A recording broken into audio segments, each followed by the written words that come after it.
Hello, my name is Karmadurji, and I'm here to talk about the growing humanitarian and educational concern that is the mental health of refugee children, a global crisis. While we often hear about food, shelter, and border policies, mental well being is often neglected. So, here I am to present the need to address mental health issues among refugee children, mainly focusing on the causes, consequences, and the responsibility around it. According to UNHCR, which stands for United Nations High Commissioner for Refugees, there are over 120 million people displaced worldwide, and it is the highest number recorded so far. And among them, 43.4 million are refugees, and almost half of them are children. That means about 22 million children are displaced because of violence, persecution, conflict, war, and these are not just numbers. Each one represents a young life uprooted, traumatized, and often forgotten. And these kids have lost everything. And the worst than losing a home is the traumatic experiences that they have gone through. These children have witnessed horrifying scenes such as bombing, death, torture, and also separation from their families and loss, which constantly traumatizes them. Their journeys starting from pre-migration, during the migration, to after migrations, and it is a dangerous journey for them, often filled with uncertainty. And after arriving in the host countries, peace is not promised, livelihood is not guaranteed for them, their life is not better basis. They face many more challenges such as discrimination, language barriers, and economic hardship like poverty. And although some show resilience, the combination of trauma and ongoing difficulties make them vulnerable and places their mental health at risk. So imagine how difficult their lives must be as they journey through hardship and uncertainty.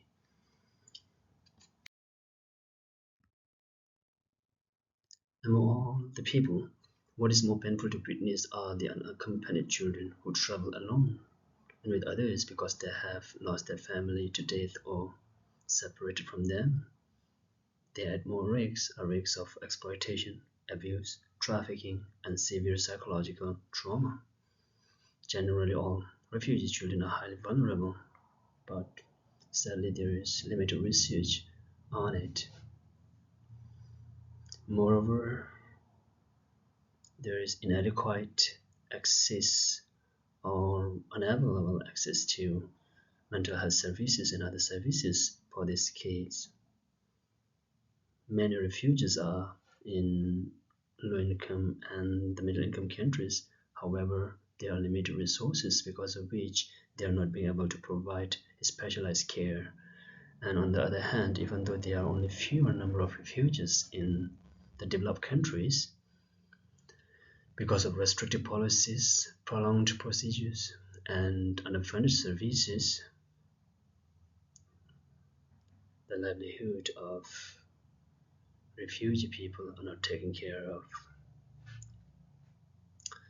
Moreover, ongoing conflicts and violence keep affecting their livelihood. And as a result, many refugee children suffer from psychological disorders such as PTSD, depression, and anxiety.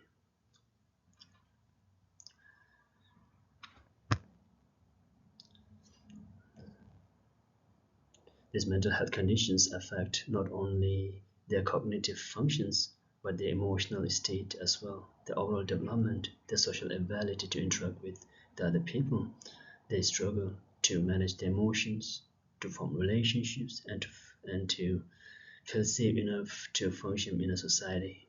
They become handicapped, not being able to function in a society, because of which it disrupts their educational success and overall development and productivity. Because of these mental health conditions, the education is hugely affected.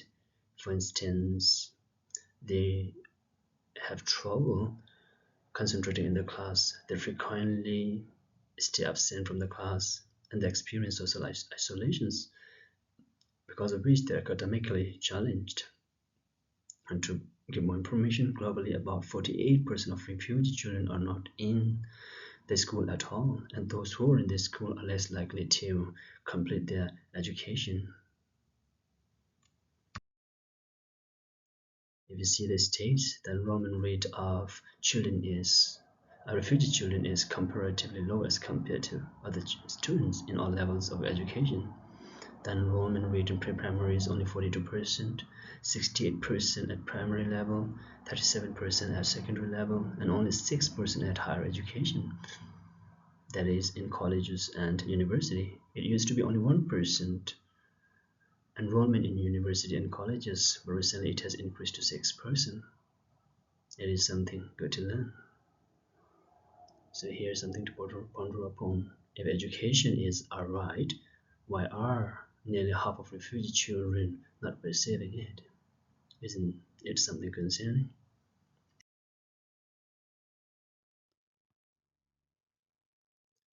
And they still go through a lot of obstacles, preventing them from having a normal life and receiving the same privileges as anyone else. Although they succeeded in escaping such brutality and found themselves a new home, they still struggle and have difficult lives because of certain factors.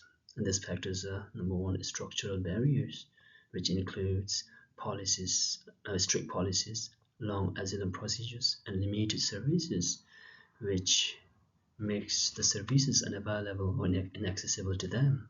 And the second factor is social conditions, which includes discrimination, economic hardship, and lack of social support, which further exacerbates their mental health conditions. And the third one is mental and community factors, that is, the struggle of the parents, because they also experience traumatic experiences. They are mentally, financially, socially unstable, because of which they are not being able to take care of the children. So this is how children are being affected. And also lack of resources in the community affect these children who are suffering. And finally, inaccessible education and healthcare system, which really affect these children who are in need of such services. And this is not just a mental health issue, it is a human rights issue.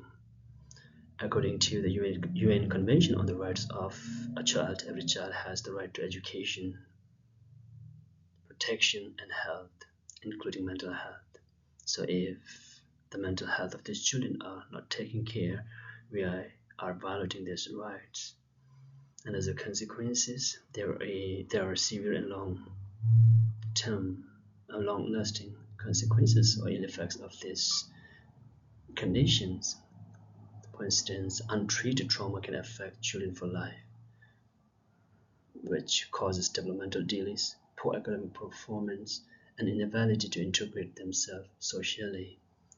It increases the risk of unemployment, poverty, and even mental illness into adulthood. In some cases, unaddressed trauma can contribute to cycles of violence and radicalization, an additional social issue. And this is also an issue of equality and justice. Neglecting someone's right is nothing more than an unjust society. If this issue is left unaddressed, it could result in other problems such as terrorism or extremism, making the world the unsafe place for people. It will only be an additional burden on the societies. So that's the reason addressing this issue is very much important. Because like everyone, they have dreams too, a dream to have a normal and peaceful life. They want nothing more than a stable home, to feel safe and to be kids again, playing around with other kids. They just want to go to school, reunite with their families, be accepted, and have a sense of belongingness in a society. So what do you think about their dreams? Are their wishes too much to ask? Do they deserve a better life like anyone else? If so, who is responsible? Who is responsible for their livelihood? Is it the duty of government and international agencies? Or is it the schools and health systems? Or is it the community? Or is it all of us who is responsible for their well-being? So this is something for us to question ourselves, because these children have lost so many things in life, including their homes, families, and a sense of safety. Let us not allow them to lose their futures too. The future lies in education, and it is the hope for better futures. When we support refugee children's mental health, it is not that we're just helping them, we're investing in a more just, compassionate, and stable world. Continue my infographic, and this is a summary of my presentation. After that, I have a brief narrative about a refugee girl called Anna, who was only 10 when she was compelled to flee her home, carrying memories of fear, loss, and survival. Despite struggle, she is a strong girl with hope for better and more peaceful life. And this is a narrative. I still remember that night, the sounds of gunshots, people's screams, and the bloodshed. I will never forget the fear in my mother's eyes and the way my sister held me. We had to leave everything behind in search of safety. I was only 10, scared and confused, but I understood what it meant to survive. Since then, we moved from one place to another, living in camps and witnessing hell on earth. Every day I woke up, I just wanted to feel safe and not scared. I always dreamt of going to school, wearing a uniform, and sitting in a classroom.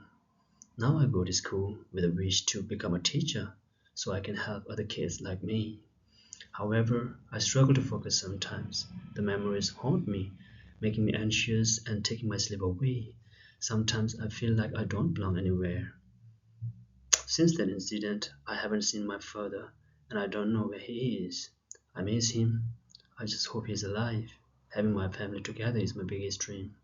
I wish to live in a place where nobody cares about my origin, where I can have many friends, play, and be a kid again. Life's still hard, but I pray for peace, stability, and a better life. I hope that everything comes back to normal again, and that I will be able to dream big, not just for me, but for every child going through this hardship. With this, I've come to the end of my presentation. So thank you for your attention.